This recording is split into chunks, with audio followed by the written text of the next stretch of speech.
pesky fly in your face all the time. And it's like the more you see me, then eventually it's just like, okay, I'm gonna have to work with this guy. Like he's in my algorithm. And surprisingly enough, when I jump on my first posing session, like sometimes people book like 4 sessions with me, and I've never had to jump on a call with them or never met them. And then I'm just like, how'd you find me? I'm just like, yo, you just kept them popping up. I like how the way you teach, and I just signed up, and like I had like 4 people last week that I never spoke of or heard of, and they found me through Instagram or YouTube. Those are like my main 2 sources. Wow, dang. Well, Mhm.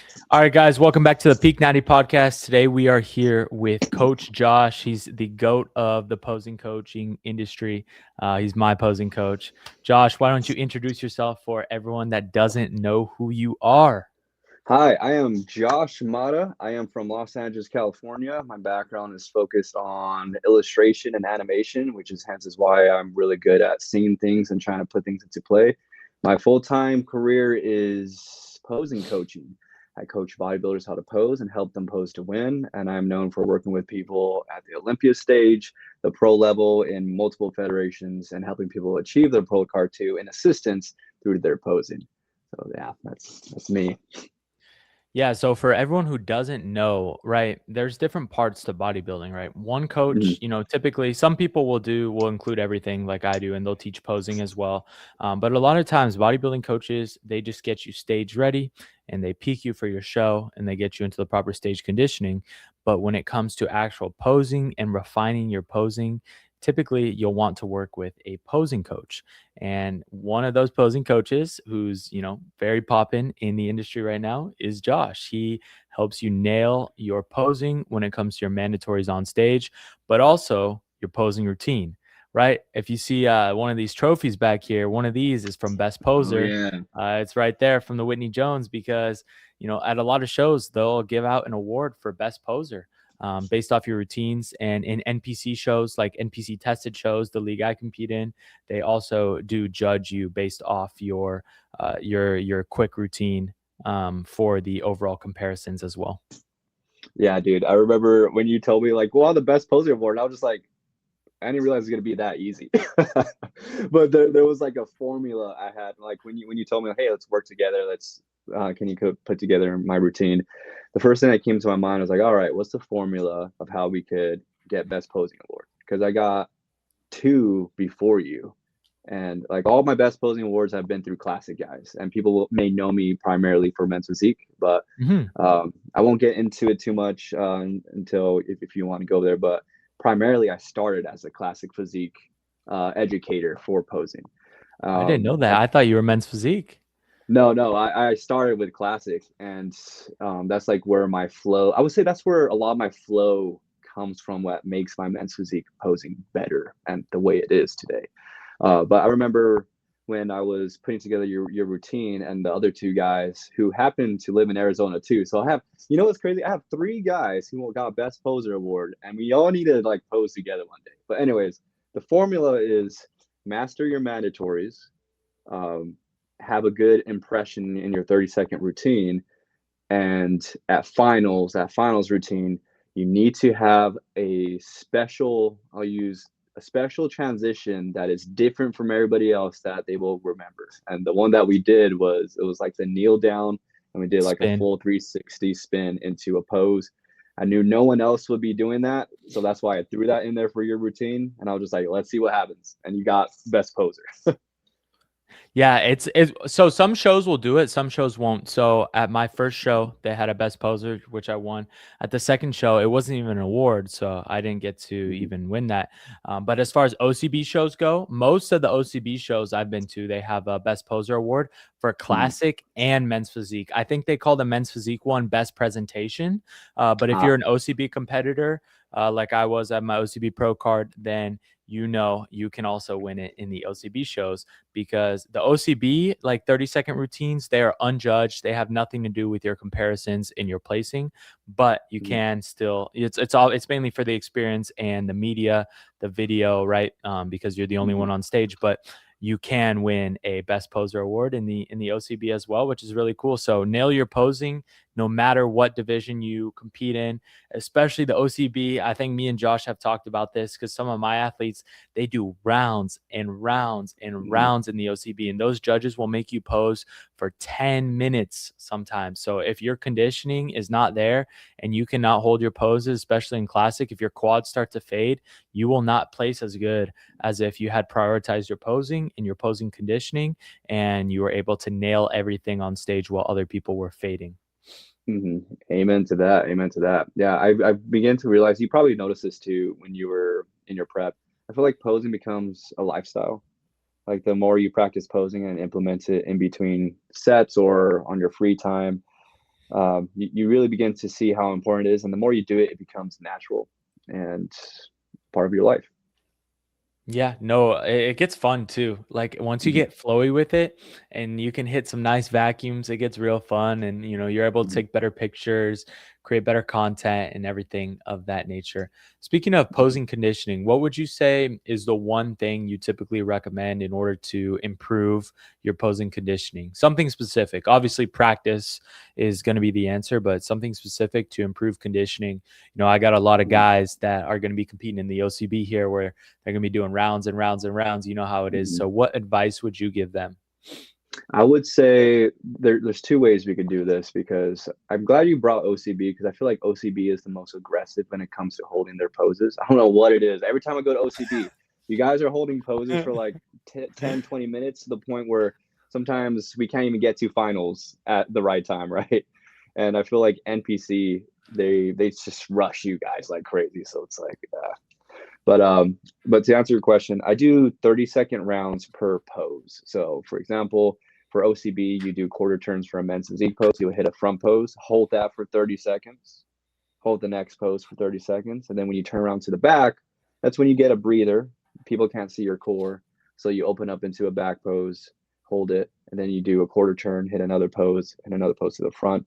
And if you could do that, I would recommend doing that every day. Then you'll be able to condition your body to hold poses for a long time. Men's physique, in my opinion, have it kind of easy. The only thing you just need to focus on is making sure your abs are contracted and just there the entire time. As for classic, you guys are a little bit more aggressive. So it's like, not only do you have quarter turns, but you got front double biceps, back double, side chest from both sides too, sometimes for OCB. So it's like 30 seconds per pose. Or the second recommendation I would give is just play a video, a live stream of whatever show or federation you plan on competing in, and just follow it while you practice. Just because if you could put yourself in the situation on the show day and pose when the judge is saying quarter turn to your right, front double, bicep, back double, if you could do that regularly, then you will be very prepared to hold your poses on stage. Does that make sense? Yeah, 100%. What I would do is I would just practice it fasted and then post workout. Post workout, obviously, while you have a pump, is everyone should be practicing their posing post workout if you're a bodybuilder. Mm-hmm. But don't skip on doing it fasted, right? You're mentally clear, stomach's empty, GI is empty. Just knock it Mm-hmm. out fasted. Get some morning movement, wakes you up for the day. So I would Mm-hmm. definitely do it twice a day, especially if you're closer to your show. Mm-hmm. Well, Amen to Josh, that.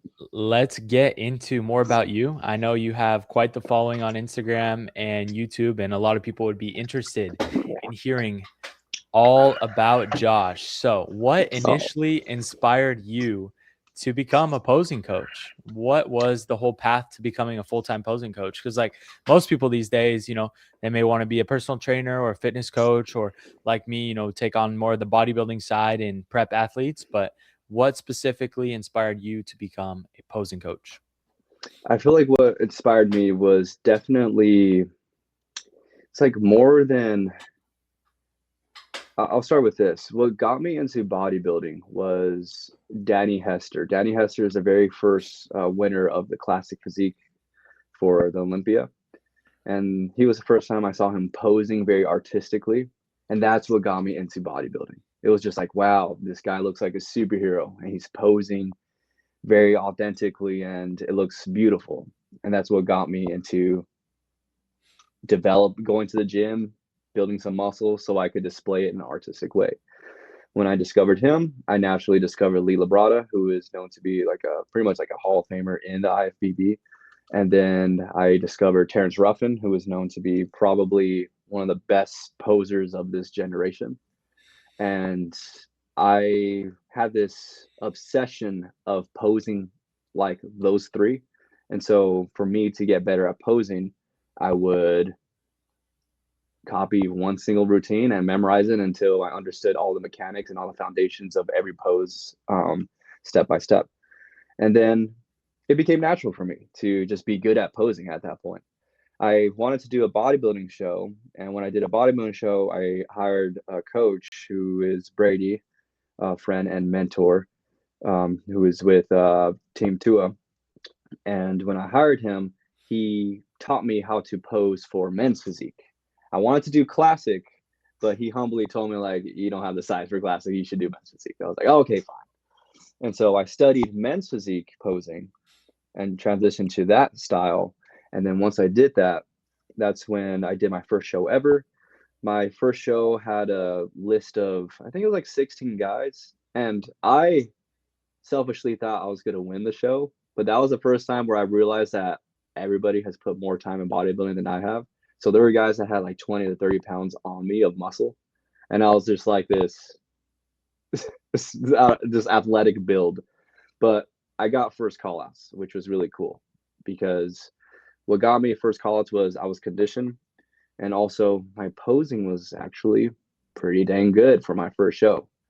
And once I stepped off stage, I remember thinking like, man, my posing got me here. It got me to place pretty well. Like I didn't have a bad first show day experience because of my posing. And I didn't get a medal, but it was just like to get first call outs was awesome to me. And that's when my mentor slash coach, Brady, he told me, what if you open it up into your own business and made it into a thing? And I was like timid about it. I was just like, I don't know. Could you really do that? Is that like really a thing? He's like, no, it's not really a thing, but you should do it anyways. And I was just like, okay. So I had the love prior to my bodybuilding show. But once I got to do the bodybuilding show and Brady gave me the idea, that's when the inspiration and like the building off of that started. So yeah, a lot of information, I know. What you want me to keep going? No, yeah, keep going, dude. So when Brady taught you, you didn't live in Arizona yet, right? Was he teaching you like posing calls over the phone? How did that work? Yeah, so I was at the time, this is actually good for people listening out there. Uh, I put off competing at a bodybuilding show just because I wasn't financially stable, not because I wasn't good with money, but it was because like I just had like this limited mindset in my mind. And I put it off for a couple years just because I felt like I wasn't good enough to just do a bodybuilding show, to invest in myself, to do a competition that's cool, right?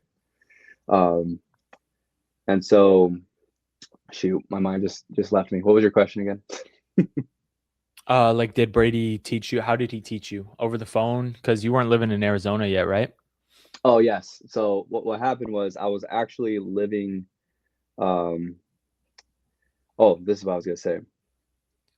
I couldn't afford a coach, but I tried to make it work anyways, just by putting more hours at my current work job for me to have a coach and to do a bodybuilding show. And at the time, I was doing door to door sales in Houston, Texas, which was really hard because it's all cold calling and you're just trying to sell people a product that you're just like, yeah, I was Yeah, doing that. no. I feel like most people in the door to door, are kind of miserable unless they true until you're at the top and you're a manager. Yeah, like It honestly, like seems rough. I was a very average seller, and I feel like I was too emotional where I was like too honest with my feelings, and it just made me feel like freaked out and everything. But point is, like it at that time, I was in Houston, Texas, selling, and Brady was teaching me virtually Mhm. there. And I remember every session seemed pretty like minimal, like it wasn't like a full 30 minutes. It was like 10 to 15 minutes because I was doing a lot of homework on the side for myself, and I kind of was just naturally picking it up without needing any mentorship.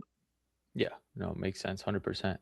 So continue with that. How did Brady prepping you for a show and teaching you men's physique posing, making you a men's physique bodybuilder, turn into Josh, the the posing coach?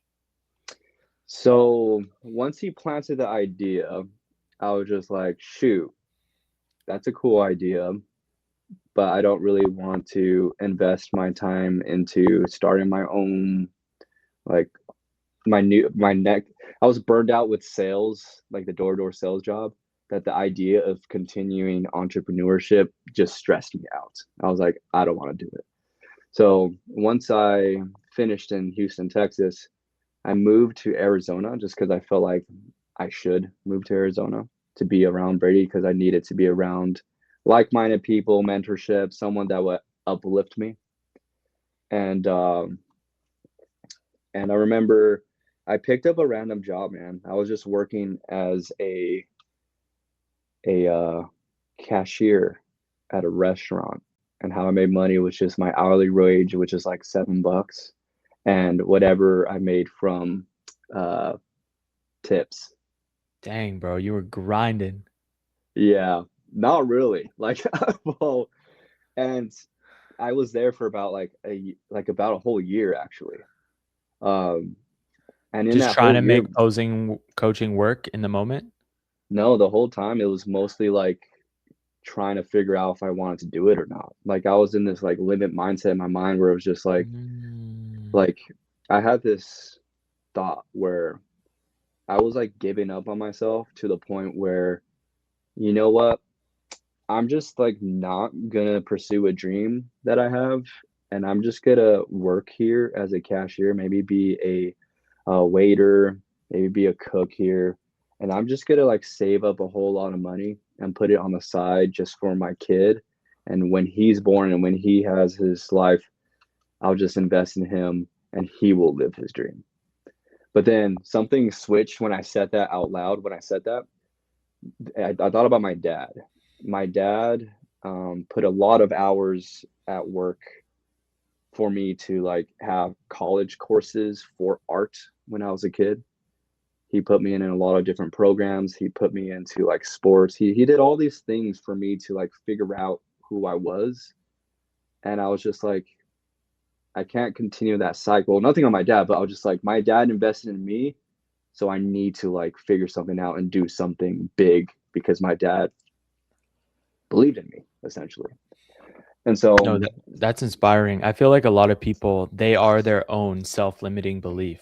Like mhm, you guys can accomplish so much more than you think if you just get over your own self-limiting beliefs. mhm, exactly. And so when I had that realization, I was just like, oh, screw that. I need to figure this out. um, let's go in with this whole opposing coaching. And so when I was ready and then when I was warmed up, I was just like, all right, Brady, help me out. He's like, I'll bring you on as a extension of the brand Team Tua and be like opposing coach through our name brand. And I was like, okay, cool. I'm cool with that. Let's do that. And then he simply just gave me ideas of what I should post every week. And what his idea was find a song, make a routine to that song, and post it once a week.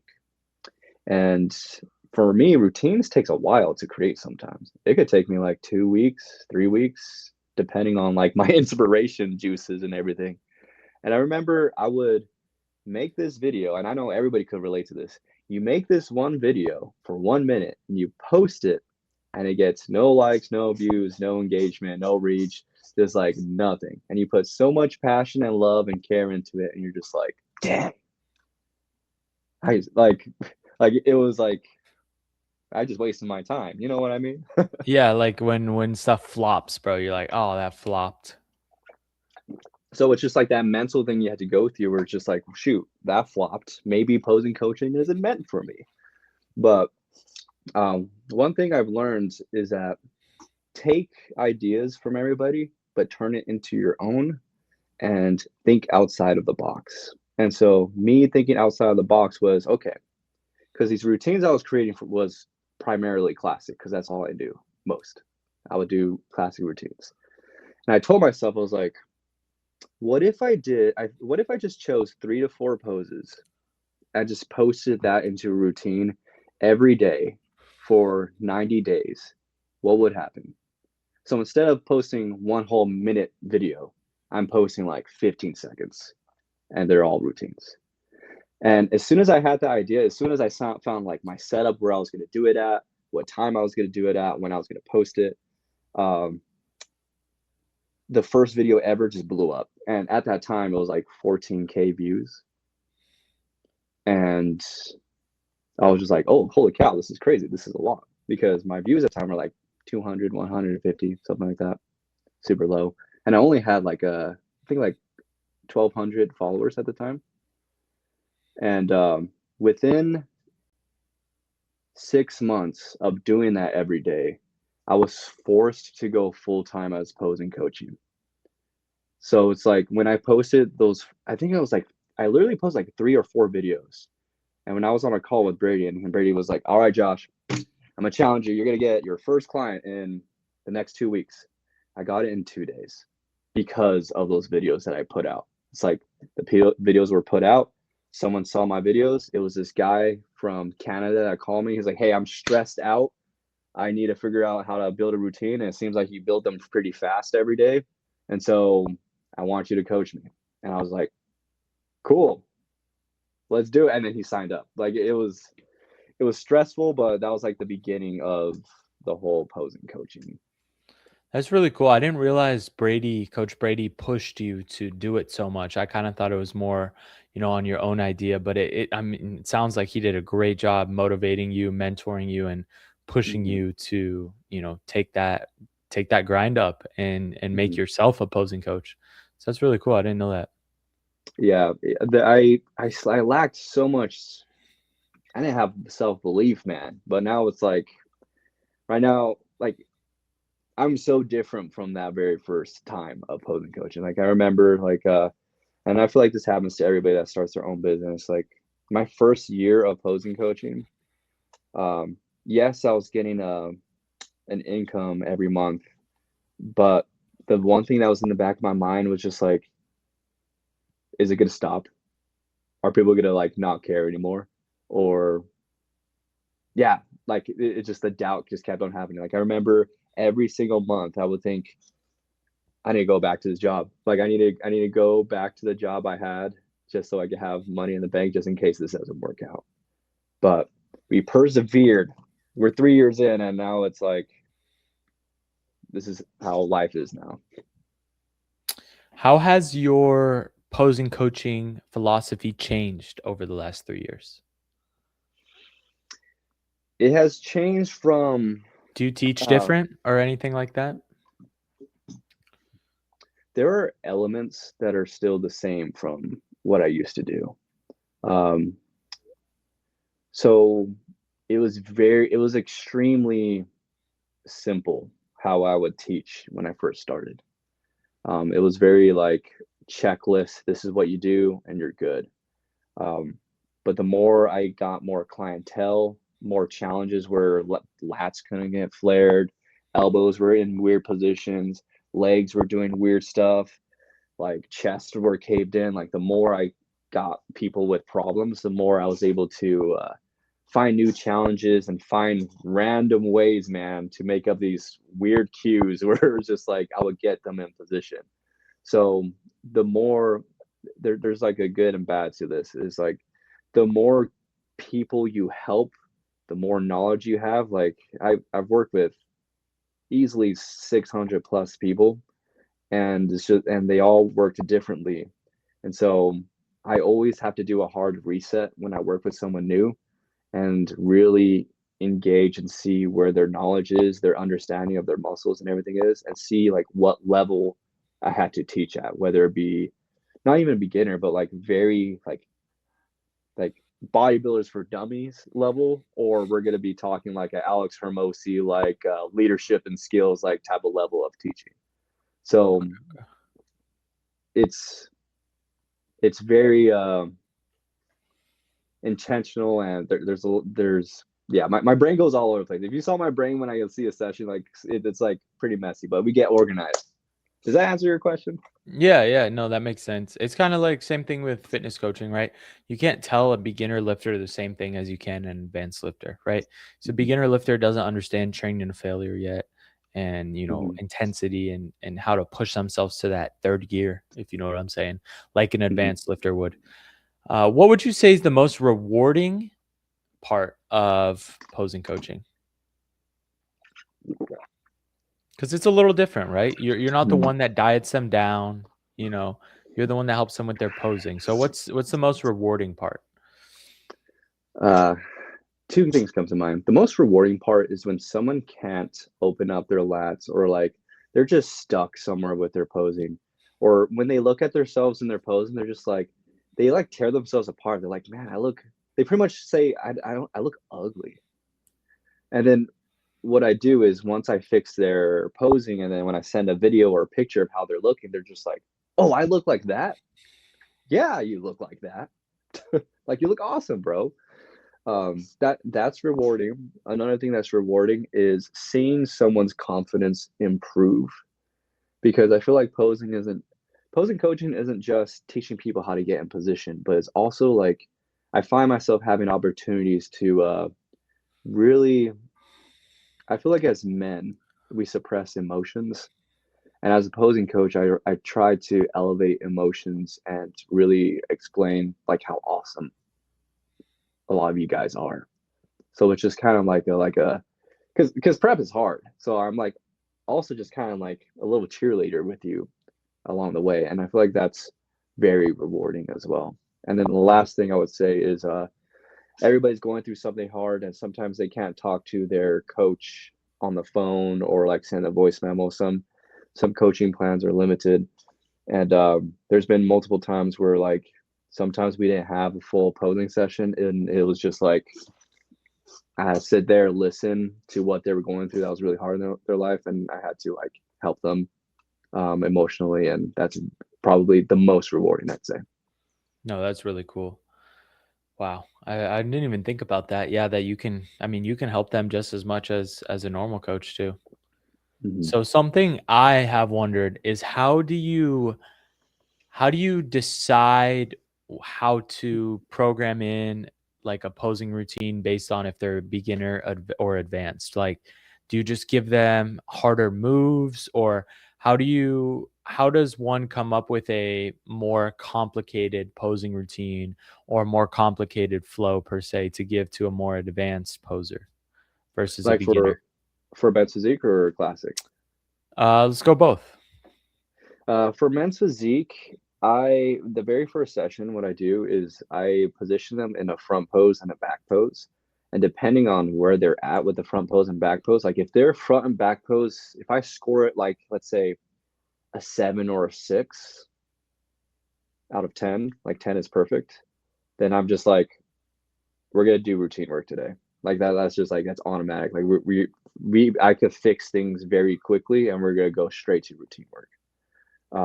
And usually for men's physique, I teach a Ventura step, which is like a transition from front to back. And then I do it's like this wave arm movement. It's what Alex Toplin does from back to front.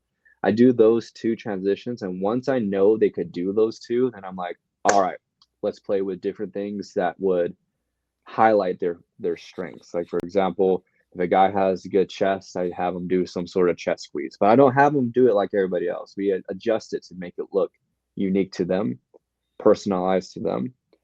Or if they have good obliques, and I have them show off their obliques more, showing like lifting their elbows so they can see their obliques. I play with those specific things, and that's when. So to answer your question with men's physique is, if their front and back mandatories are good, we're going straight into routine. Like that's just, and we just build off of that. For classic physique, it's a different beast, man, because you have to know. I think it's like 6 mandatory poses, maybe more. Can't even think of all of them. But 8. is it 8? Okay. Yeah. Yeah. And so I only move on. Well, this is what makes me know if we can move on to advanced stuff, and I need to position you in some places. I always ask for the quarter turns, just so I can see the awareness of the quarter turns, because the quarter turns let me know if you're aware. Because I feel like quarter turn poses, a lot of people lack awareness, whether their lats are flared out or when they're hitting their side poses, like one elbow is higher than the other or something. Like that's when I know, like, okay, where's their awareness at with this posing? And then next, I look at their when they get into a front double or a back double bicep. I notice and see. I look at their hips. I grade their hips. I'm just like, okay, how's their hip mobility when they do these poses? Do they look like awkward, stuck? So, and then after that, most people don't do an Arnold pose, but I teach them an Arnold pose. And once I teach them an Arnold pose, that's when I'm just like, okay, we're at this level of posing. So it's like similar to men's physique, but it's a lot more steps, like a lot more poses for me to gauge. Is he 7, 6, a 5? If he's at a 5, if he's between 5 to 10, then we're going into routine work. And that's when I decide, like, okay, we could get you into specific poses. Yeah, because I know that you would change things based on, my body type, right? So like Mm-hmm. if something looks good on me in posing a specific way, a specific arm up or a specific way you hit a pose, it might not look as good on someone else that has a different body type. So I Mm-hmm. think it's really cool how you don't just teach like cookie cutter posing, but you Mm-hmm. adjust based on what looks best for the individual and their strong points visually. And that's something I've started to do with my clients, right? You compare a couple of the different ways to pose, and you're like, okay, which one looks best on your physique? So, speaking Mm-hmm. of that, how do you specifically decide what looks best on someone's physique? Is it just visually? You just compare the visuals, right? Pull up the photos side by side, or do Mm-hmm. you just kind of have them run it a couple times and just decide what pleases the eye the most? Or do you have like specific criteria that you look for? For example, right, men's physique, knuckle on the hip or fingers? Like what would run me through your thought process when it comes to deciding different things for different individuals like that?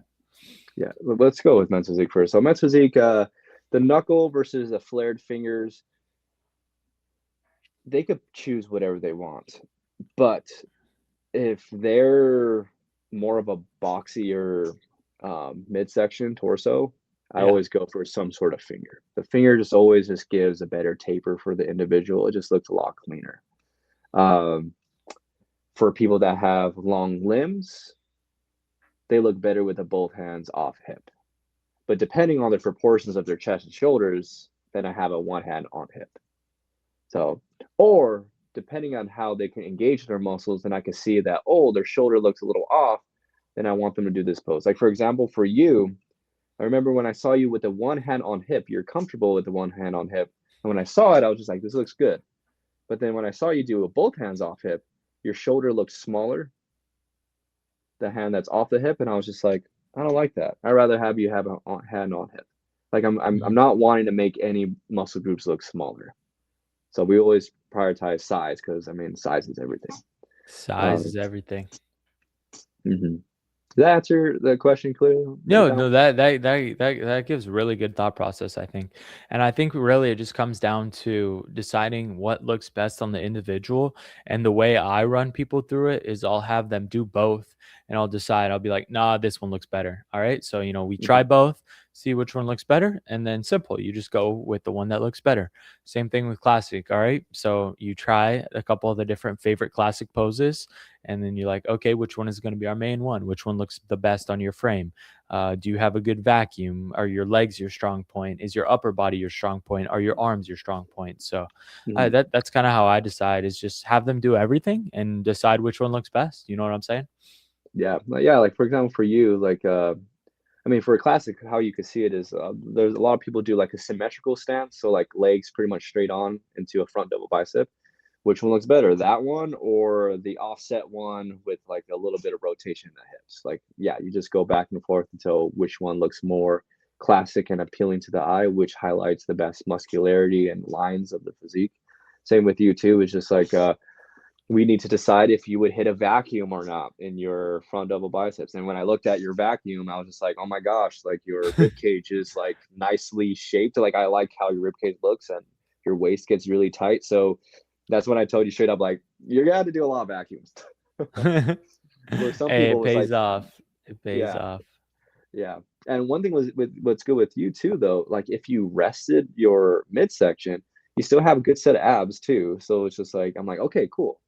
I'm not going to stress out if he gets out of breath because if he gets out of breath, you still see abs there. Where some people, if they don't have good genetics, then if they're out of breath, then it's really gonna look like, I don't know, nothing there. Yeah, cooked. Yeah, yeah. So How there's a lot to it. how can people learn posing on their own? You know, say they don't have the money to hire a posing coach and their coach doesn't teach posing. What would you give them the best advice to learn how to pose and make a routine on their own? I would say a lot of people have say this, like don't pose like your favorite pose, like they you don't have the same strengths or anything on blah blah blah. I'm really big on find your favorite. Like everybody has an inspiration of getting into bodybuilding in some way. Find who that is, and if they're a good poser, copy their posing, because if you copy their posing, it will be far more better than than anything else. I just feel like you would just have a strong foundation. But when you copy them, I'm not saying like copy their like don't how do I say it? You need to copy them in a way where you're like really hyper analyzing every joint. Like when I was learning on my own, because and essentially I taught myself how to do a lot of my poses. I would just study like how is the toe curling on on the person, and like how much elevation of the heel is a person doing in a front double bicep. Where is it angled? Is it angled like at 12 o'clock, 3 o'clock, or 4 o'clock? The hips, is it pushed to the back? Sometimes I'll find a different angle where I see front double biceps from the side of the stage, and I'm just like, how much are they leaning forward? It's like so many different like angles and positioning with joints. That's what I would study off of. And plus, there's a lot of sources out there, a lot of outdated sources. So to answer that question too, uh, I put out a lot of free content out there for people, just because I know how it is, how expensive it is to compete in bodybuilding. Like you're easily gonna drop like over $1,000. So Yeah. maybe more. Like I don't even know. I don't even keep track anymore. But that's why I put my free resources out there. It was like, hey, if you can't work with me, then here you go. 100%. No, there's always ways to teach yourself if you want it bad Mm-hmm. enough. And becoming a Mm-hmm. good poser just comes down to, I think, mastering the flow, mastering the Yep. Yep. confidence. Confidence comes from, yeah, I know we made a reel on the flow. I was hyped about that one. I use that cue all the time moving through water now. Uh, So mastering the flow, mastering your confidence, which honestly just comes from practice, practice, mhm. practice. And then the third element is what Josh is really, really good at teaching, which is just highlighting your strong points and building out a routine that is best for you and your physique. So I would say those are honestly just the three fundamentals to elite posing. How many total best posers do you have, and how many like Olympians and IFBB pros do you have that you've taught posing? Do you even know off the top of your head? Between you and me, I have no idea. It got the It number got too got too busy. the number got too high. Like I just stopped counting. Like I was just like, I'm not gonna track the stats anymore, because in my opinion, it doesn't matter. Yeah, Like if I put my stats on my bio, I just don't think it matters. I think what I personally like the so this is what happens, and I say this humbly. Sometimes when I go to I rarely go to bodybuilding shows in person. But sometimes when I go, or actually when I don't go, and I run into friends, or when they told me, and they say, when I saw this person, I knew they worked with you, and they did. So I like to keep who I work with sometimes kind of exclusive and just like a secret. It's almost like how I kind of see it is it's like branding. I can't put my finger how to explain it. There's like a brand of how I move and how I pose, and it's just like you could see it when you yeah. go somewhere. Um, Man, and that's what's a the word good I'm thing. looking You're for? so booked out. You don't even have to promote yourself, man. Absolutely killing it. Yeah, like there's been several times where like people would just like tag me and be like, "Yep, that's definitely this person," or whatever. Or like how I like to keep. This is how I see it. It's like I'm very superhero driven. Like I love superheroes. So it's just like I imagine when Batman was training all of his Robins, when Nightwing, when Tim Drake and everybody else would go out to the Gotham City, like when they see a Robin, they're just like, oh, another one of these guys that Batman created to like Yeah. stop us from like trying to start crime. Like that's what I'm trying to create. I'm trying to create a whole lot of Robins very Batman branded, and like you just know without having to um, ask who it is. That's And funny. I've noticed like with the amount of free content I put out there, it's like I've been told by multiple people where it's just like you were my posing coach even though I didn't hire you because I just That's watched your stuff sick. and studied it like crazy. And so like those people as well, I treat as my like, yeah, we're all part of the fold.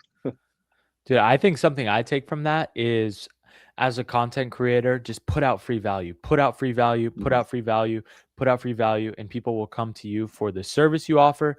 People will learn things for free based off your content. People will look up to you and you will have a lot of success if you're just consistent like you have been. That's Mhm. awesome. Like you're so consistent and you've, built your own brand so much that you don't even have to put how many IFBB pros and Olympians and best posers you've worked with in your bio to get clients because people just come based off your content and based off your value. So that's really, really cool. And that's really, really inspiring for me as a coach, even though, you're a posing coach, but that's super inspiring. I love to hear that. Mhm.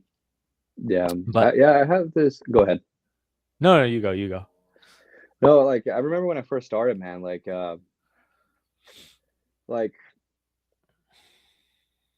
hmm, there's a lot of there's a lot of successful people with very little followers. Like that's just a reality. Oh yeah, yeah. Um, and you don't have to have a lot of followers to be successful or whatever. But one thing that came to my mind when I first started posing coaching and starting to post and everything, I had this like weird thought, and I talked about this earlier in a way, where I was like, personal trainers are killing it right now. Like people see the value of personal trainers. Posing coaching, we're at the bottom of the funnel. So in my mind, a, like a personal trainer could post once a day and they'll do well.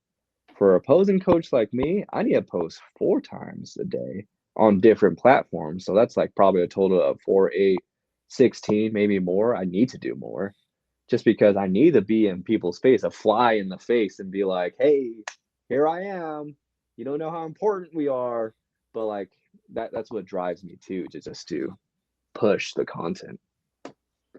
No, that's awesome. I mean, anybody that sells a service online, just content, content, content, free value, free Hmm. value, free value.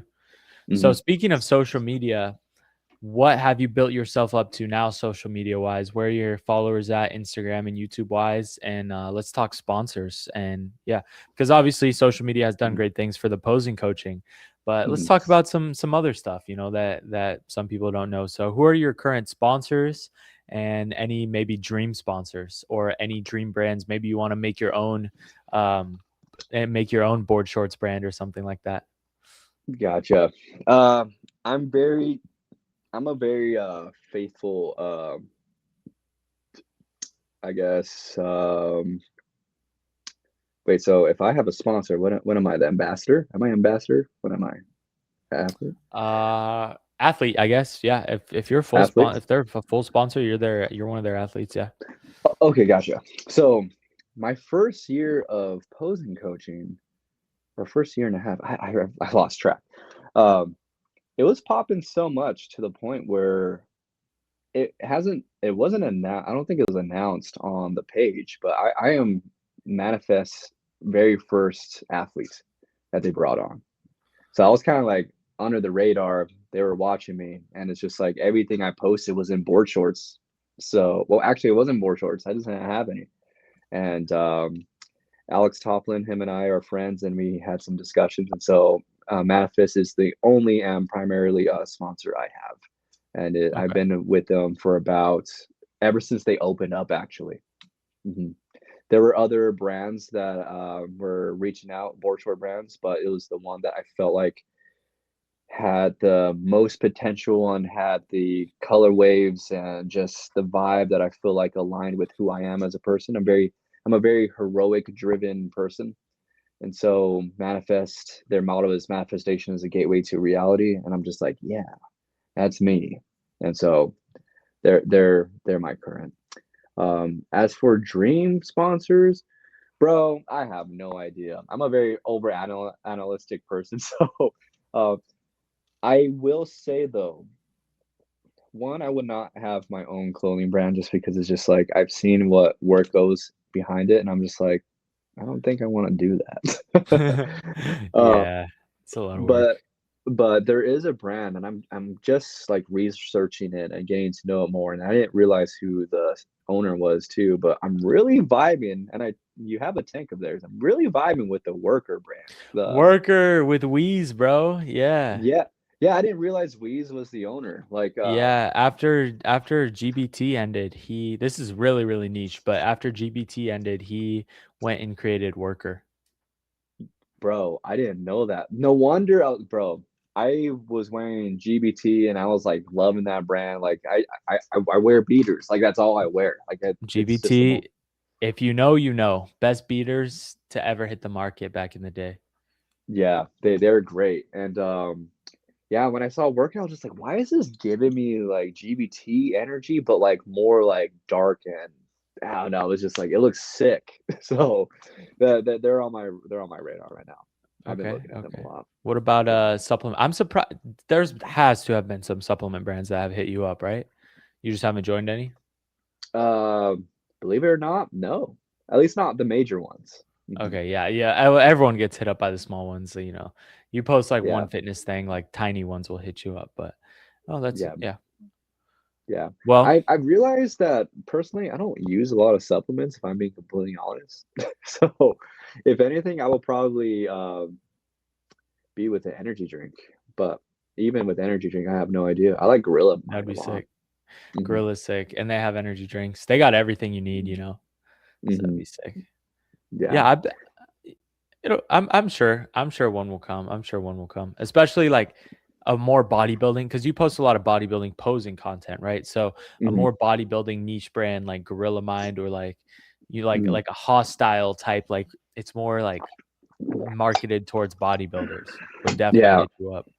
Yeah, for sure. I realize Worker is powerlifting, huh? Yeah, Worker's like a power in the powerlifting niche, but I mean powerlifting, bodybuilding. They're not Dang. specifically just for powerlifters. It's just because Wheeze is, a powerlifter. So I Yeah, think that's why. bro. Have you been in the powerlifting like world at all? I used to more power build when I first started lifting, Mm. like just in high school, Yeah. everyone you only care about your squat bench deadlift. So I would do the typical PPL, do my compound lift, and then go do some half accessories, right? Mhm. And back then I used to follow the powerlifting world a lot. I would watch Russ Swole and some of the other Yeah, guys, but not anymore. Why? What I know there's some weird stuff with the IPF, but I don't know too really? much about it. Well, because after this year, man, because right now I'm doing pro wrestling on the side for training, and then on top of that, I'm doing a bodybuilding show in September. I was thinking about it because I plan on taking a break from bodybuilding after this Mhm. year, because yeah, you know how it is after competing, it like really drains the body. I was like, you know what? Maybe we should get into powerlifting. I haven't kicked into that space yet. That would be dope. Get a little 405 bench or something like that. Ooh, Yeah, yeah. I'm never tested my strength. that'd be sick, bro. Speaking of Mhm. your own path, tell them about how many shows you've done and the future show, Summer Shredding, you're about to do here in September. Yeah. So I've done, shoot, how many shows have I done? I think I've just done three, to be honest. So the first one was Summer Shredding. That That's a was good amount. where yeah. Um, and that's one thing too for opposing coaches out there. You definitely have more value when you compete. So compete regularly, not every year, but like compete.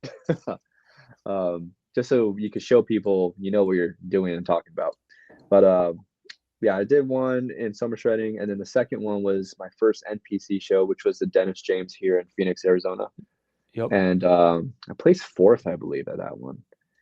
I placed eighth last, pretty much in the call out my first show, fourth in Dennis James, and then I went to summer shredding again, and I placed third. One thing that was cool about that show though was I was really hot at that time, at least like my content was. And so I remember when they first called me, they had me at the center most of the time. So it was like a cool feeling to be in the center stage. It's like, oh dang, it's finally my moment. Yes. Yeah. And then they moved me out between second and third, and it was like undecided until I got third place. I remember like part of my ego was just like, man, like the posing coach should get first place. But I think one of the biggest wins that day was I didn't get first, but a lot of people I worked with or were inspired by my work and learned from me through online won classes. So that was like, I was just like, it was the influence that was more rewarding than wanting to get first in the medal. And so those are Yeah. the three shows. And then I plan on doing the summer shredding show. I believe it's like September 13th or 14th. It's on a Friday. And then there's a championship the next day. So you need to qualify for the championship. So I plan on doing both of them just because my goal really is just to display more uncommon, unique posing. And I believe I'll have the opportunity to do 4 posing routines. So I would want to like construct 4 different posing routines for those days. No, that would be super, super sick. Summer shredding is really, really cool. So they have I might do it one day because I know they have like it's kind of weird. They have a untested and then Hmm. tested for men's physique in the same show, Yeah. which Hmm. is really cool. So any peak natties listening to this, you can compete in summer shredding and compete as a Hmm. natty against other natties. And then there is also obviously the untested division as well. And I think if you win, correct me if I'm wrong, but like you get like an alpha land or you get an alpha elite deal, right? If you win the championship, Yeah, you something get like some that. sort of deal, and the cash prize is like so high compared to any shows out there. So it's like Mhm. What it's is pretty the big. cash prize? Should I look I it know up? there's I know they're splitting What like is the 200K or something. summer shredding cash prize? What each? Yeah, I think each. Oh shoot! Check this out. For the 2026 Summer Shredding Championship, which is what you'll be doing, right? Yeah. The total prize pool is $231,000 with 100,000 cash for each overall male and female winner. Yeah. Divisional winners at the championship receive 3,500, split among the top 3. That's So crazy, bro. so first place gets 20,000 plus travel to finals. Second place gets 10,000. Third place gets 5,000. Fourth place gets 2,000. Fifth place gets 1,000 in the Dang. overall. Plus travels to final. Does that mean if I get qualified on Friday, they're gonna reimburse me since I'm already there? I wonder. Maybe. That's super sick. You should do Super, that show, super man. You sick. have size. Dude, I probably will. I would run the 2027 or 2028 one. I need at least a year off though to fully Hmm. recover. I Hmm. can't hop into another prep already. I'd cook myself. Hmm. But I'll definitely look into doing one. Yeah, 2027. That's cool. And yeah, and I think you get a bunch of like Alpha Elite stuff or a potential like Alpha Hmm. Elite sponsorship, which is really, really cool. Well, and if they have a best posing award, we best see you win that. Oh yeah. Oh yeah. I haven't said this yet. I do plan on doing my classic debut there. Okay, so you're gonna do both Hmm. classic and men's. Yeah, that's why you said 4, right? Classic Hmm. men's, classic men's. Okay, okay, okay. Hmm. Yep. So you mentioned it earlier, and people might be wondering. You said something about wrestling, Josh. You said something about the Oh yeah. WWE. So let's Yeah. get into Yeah. I that. did. Yeah. Let's talk about it a little bit. So summer shredding has been a huge blessing in my life. I will say that just because summer shredding helps me discover like I'm good at posing. It's also like it's probably the biggest show that I'm aware of where most of the people I work with for some reason frolic to that one. So I always go to summer shredding just because I'm there and trying to help 14 plus people at the time, at least with posing. And yeah, it's provided a lot of opportunities. The last summer shredding I was at, there was a camera crew who were aware of what I did, I believe, and they asked what I did, and I was like, "Yeah, all I do is posing coaching, and then right now I'm training to be a pro wrestler." And then one of the camera guys were just like, "No way! I have a friend who's in the WWE. Let me see if we could like set something up for you." And I remember I was blown away. I was like, "Bro, like we don't even know each other. Like, how are you like being so friendly and wanting to help me out with something, right?" And so what happened was he contacted that person who was in the NXT, who is a current WWE superstar in Florida, and they started talking. She sent like a whole voice message and everything, and said that I need to reach out and see if I could get like an interview scheduled with WWE. And so I did, and then we planned an interview, and we were going back. I did the interview. We went back and forth, and they really liked what they saw, but they said unfortunately at the time I won't be like attending at a tryout for me to be a wrestler at that time, which I was bummed, but I was excited at the same time just because this whole pro wrestling side quest, we could call it, is very new to me. I didn't think I would get into pro wrestling 2025. We're in 2026. Yeah, 2025. Like when I woke up one morning in January 2025, like literally heaven sent, God sent was just like, hey, go for pro wrestling. And as I was like training, that's when I had this experience of summer shredding and had the interview and everything. And I feel like it's like I got like a wink from God, like God winked at me, just like, yeah, you got interviewed from one of the biggest like businesses in the world. What are you gonna do about it now that they said no? So ever since then, I've just been pushing more content than ever, and then been working on myself and being more of myself on social media to, I don't know, just to really like prove myself like, hey, like let's do this someday. So because of that, I'm actually going to be moving to Orlando, Florida, just to improve my opportunities with pro wrestling, and as well as improve my opportunities with bodybuilding too, just because there's a lot of heavy names out there like Derek Longford, Rachel Daniels, Alex Toplin is out there, and just so many other people that I'm just like, let's do things. No, that's so awesome. What would you say got you intrigued into trying to get into pro wrestling?